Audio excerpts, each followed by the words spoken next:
नमस्कार दोस्तों आज का टॉपिक लिया है हमने विद्युत सेल। आप सभी जानते हैं सेल दो प्रकार के होते हैं, प्राइमरी और सेकेंडरी, और सबसे ज़्यादा इम्पोर्टेंट होता है इनके एग्जाम्पलों को याद रखना, क्योंकि परीक्षा में सीधा सेल का नाम दे देते हैं और पूछ लेते हैं ये प्राइमरी सेल का है या सेकेंडरी सेल का एग्जाम्पल है। तो सबसे ज़्यादा इम्पोर्टेंट है इनका एग्जाम्पल याद करना, और हम इनकी एक परिभाषा भी जल्दी से देख लेंगे। तो आइए दोस्तों, सबसे पहले हम देखेंगे प्राथमिक सेल, फिर देखेंगे द्वितीयक सेल मतलब प्राइमरी एंड सेकेंडरी, फिर मैं आपको बताऊंगा वोल्टेज सेल क्या होते हैं, और उसके बाद हम देखेंगे डैनियल सेल के बारे में। दोस्तों वोल्टी और डैनियल को मैंने थोड़ा सा डिस्क्राइब किया हुआ है, क्योंकि आजकल परीक्षाओं में वोल्टी और डैनियल से क्वेश्चन ज़्यादा पूछे जाने लगे।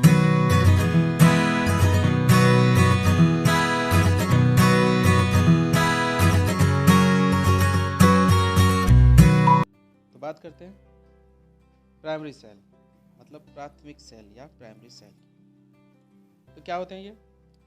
वे सेल जिन्हें प्रयोग करने के बाद पुनः आवेशित नहीं किया जा सकता। इसका सीधा सा सिंपल मतलब ये है कि ऐसे सेल, ऐसी बैटरियां जो एक बार में यूज कर ली जाएं और वो डिस्चार्ज हो जाएं तो उन्हें दोबारा से चार्ज नहीं किया जा सकता। इसके एग्जांपल हाथ की घड़ी का सेल आप जानते हैं, बैटरी, टॉर्च होती है, टॉर्च का सेल।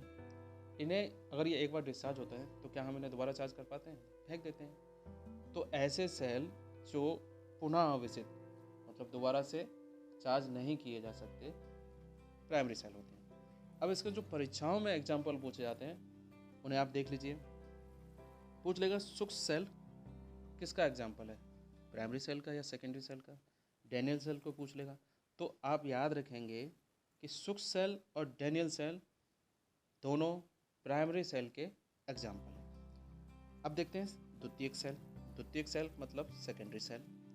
तो द्वितीयक सेल वे सेल होते हैं जिन्हें प्रयोग करने के लिए पुनः आवेशित किया जा सकता है। प्राइमरी सेल को मैंने आपको बताया कि एक बार अगर डिस्चार्ज हो जाए तो उन्हें चार्ज नहीं किया जा सकता, लेकिन सेकेंडरी सेल ऐसे होते हैं जो एक बार अगर डिस्चार्ज हो जाए तो उन्हें हम दोबारा चार्ज करके फिर यूजुअल बना लेते हैं। अब देख लीजिए, आप खुद सोचिए, इन्वर्टर का जो बैटरा होता है, इन्वर्टर की जो बैटरी या बैटरा आप जो भी बोलते हैं, उसे एक बार जब डिस्चार्ज हो जाता है तो दोबारा से चार्ज हो जाता है।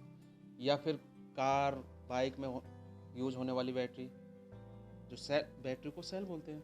तो इन सेलों को एक बार में अगर ये डिस्चार्ज हो जाते हैं तो हम इन्हें दोबारा से चार्ज करके और यूज लाइक बना लेते हैं। तो ये इस द्वितीयक सेल के यानी कि सेकेंडरी सेल के एग्जाम्पल हुए। अब जैसे एग्जाम में पूछा जाए कि सीसा संचायक सेल या नीफे सेल किसका एग्जाम्पल है, तो आप बता पाएंगे कि ये सेकेंडरी सेल का यानी कि द्वितीय सेल का एग्जाम्पल है। क्या? सीसा संचायक सेल या नीफे सेल। तो ये किसका एग्जाम्पल है? द्वितीयक सेल का। अब हम देखते हैं दोस्तों वोल्टेज सेल को, जिसको हम थोड़ा सा डिस्क्राइब किए हुए हैं ताकि आप इसे अच्छे से समझ लें एक ही बार में, और पॉइंट वही लिए हैं जो परीक्षा में पूछे जाते हैं। जैसे वोल्टेज सेल, इटली के वैज्ञानिक एलेसैंड्रो वोल्टा के नाम पर इसका नाम रखा गया है, क्योंकि सबसे पहले इन्होंने इस पर काम किया था। वोल्टेज सेल पर सबसे पहले किसने काम किया था? एलेसैंड्रो वोल्टा ने। अब बात करते हैं, देखो वोल्टेज सेल के जो विद्युत अपघटन के रूप में तनु सल्फ्यूरिक अम्ल का प्रयोग किया जाता है। क्या किया जाता है? विद्युत अपघटन के रूप में तनु सल्फ्यूरिक अम्ल का प्रयोग किया जाता है। किसमें? वोल्टेज सेल में। क्वेश्चन सीधा सा पूछा जाएगा कि वोल्टेज सेल में विद्युत अपघटन के रूप में किसका प्रयोग किया जाता है, तो आप बता पाएंगे तनु सल्फ्यूरिक अम्ल का। ठीक है दोस्तों।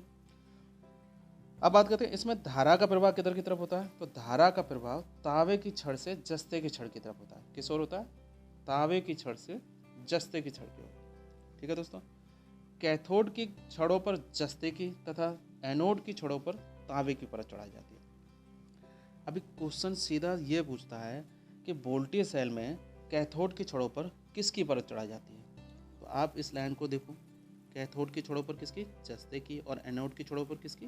तांबे की परत चढ़ाई जाती है। आराम से समझेंगे दोस्तों, एक ही बार में पूरा क्लियर हो जाएगा वोल्टेज सेल। आप दोस्तों जो ज़्यादा इम्पोर्टेंट है परीक्षा की दृष्टि से वही लाइनें मैंने आपको बताई है, और क्वेश्चन सीधा का सीधा यहीं से पूछा जाता है। तो इसे बहुत अच्छे से देख लेंगे। वोल्टेज सेल क्या होता है कि वोल्टेज सेल में जो वैद्युत अपटय के रूप में प्रयोग किया जाता है वो होता है तनु सल्फ्यूरिक अम्ल। इसमें धारा का प्रवाह तांबे की छड़ से जस्ते की छड़ की ओर होता है। कैथोड की छड़ों पर जस्ते की और एनोड की छड़ों पर तांबा की परत चढ़ाई जाती है।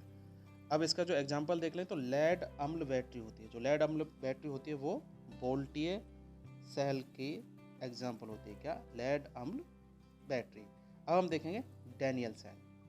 तो बात करते हैं डैनियल सेल क्या होता है। देखो, वोल्टीय सेल के सिद्धांत का उपयोग करके 1836 में जे.एफ.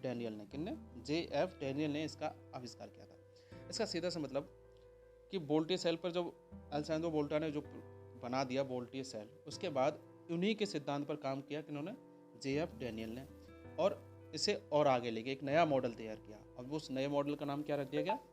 Daniel cell. अब आइए दोस्तों आगे बढ़ते हैं। और ये कब हुआ था? 1836 में। तो इन्होंने क्या किया कि तांबे का एक बर्तन लिया। इसमें कॉपर सल्फेट, क्या? कॉपर सल्फेट CuSO4, जिसे नीला थोथा बोलते हैं। तो क्या क्या किसके रूप में? एनोड के रूप में। तो यहाँ पर दोस्तों तांबे का जो बर्तन था उसका प्रयोग किसके रूप में किया गया? एनोड के रूप में। ठीक है दोस्तों। और इसमें क्या भरा गया? कॉपर सल्फेट, जिसका रासायनिक सूत्र होता है CuSO4, और इसे बोलते हैं नीला थोथा। तो इसका विलयन भरकर तथा किसी अलग मिट्टी के बर्तन में H2SO4, जिसे हम गंधक का अम्ल बोलते हैं, वो भर लिया गया। एक तो कॉपर का बर्तन लिया और दूसरा लिया किसी मिट्टी का बर्तन। ठीक है। एक में कॉपर का जो बर्तन था उसमें भरा गया नीला थोथा यानी कि CuSO4, और एक में भरा गया गंधक का अम्ल जिसे बोलते हैं H2SO4। दोनों को भर लिया गया। अब जो मिट्टी का बर्तन था उसमें दोस्तों उन्होंने जिंक की छड़ लगा दी, जिसमें H2SO4 भरा गया मिट्टी के बर्तन में। उन्होंने उसमें लगाई क्या? जिंक की छड़। और वो काम किसके रूप में किया? कैथोड के रूप में। उधर जो कॉपर का बर्तन था वो काम कर रहा था एनोड के रूप में, और यहाँ पे जो जिंक की छड़ लगाई वो काम कर रहा है कैथोड के रूप में। तो इस हिसाब से इन्होंने बनाया डैनियल सेल। अब दोस्तों इसका प्रयोग कहाँ पर होता है डैनियल सेल का? तो इसका जो उपयोग है प्रयोगशाला में स्थिर वोल्टेज प्राप्त करने के लिए किया जाता है। इस लाइन को दोस्तों बहुत अच्छे से देख लेंगे कि डैनियल सेल का जो उपयोग है या प्रयोग है, इसका यूज़ है, किस लिए किया जाता है? प्रयोगशाला में स्थिर वोल्टेज। क्योंकि दोस्तों आप जानते हो प्रयोगशाला में बहुत सारी अपक्रियाएं होती रहती हैं, वहाँ पर वोल्टेज स्थिर होना जरूरी होता है। उस स्थिर वोल्टेज को प्राप्त करने के लिए वहाँ पर किस चीज़ का प्रयोग किया जाता है?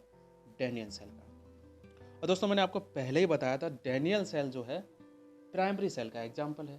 तो इसका मतलब आप समझे, जो इन्होंने डैनियल सेल बनाया वो एक ही बार यूज़ में लिया जा सकता है, और उसका जो प्रयोग होता है वो कहाँ होता है? प्रयोगशाला में स्थिर वोल्टेज प्राप्त करने के लिए। तो दोस्तों ये था एक क्विक रिवीजन विद्युत सेल के बारे में, जो बहुत परीक्षा की दृष्टि से इम्पोर्टेंट है। वही चीज़ें मैंने आपको बताई हैं, एक क्विक रिवीजन कराया है।